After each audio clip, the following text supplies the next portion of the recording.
तुम थोड़ा और मेहनत करो, ठीक से स्टीम में पको तभी घर चलेगा। ये क्या कर दिया आपने? पापा गिर गए, ये अचानक क्या हो गया? मैं दिन रात स्टीम में पककर मेहनत करता हूँ ताकि ज्यादा कस्टमर आए, ताकि मैं अपने परिवार को खुश रख सकूं, और मैं क्या करूं? ये तंदूरी, ये फ्राई, दोनों ही अपने बाप पर गए हैं। दोनों अपने बाप की तरह ही नालायक हैं। एक भी काम के नहीं हो तुम तीनों। मैं क्या करूं? मम्मी, मैंने तो अपना सारा काम कर लिया था, लेकिन इसने सब खराब कर दिया। मेरा होमवर्क भी फाड़ दिया। ये मुझे काम ही नहीं करने देता। मम्मी, ये झूठ बोल रहा है। इसने कुछ नहीं किया, ये मुझे भी काम नहीं करने देता।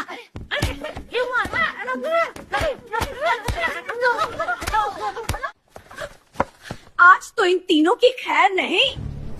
आज तीनों की खबर लूंगी, एक को भी नहीं छोड़ूंगी, सबको सुधार के रहूंगी।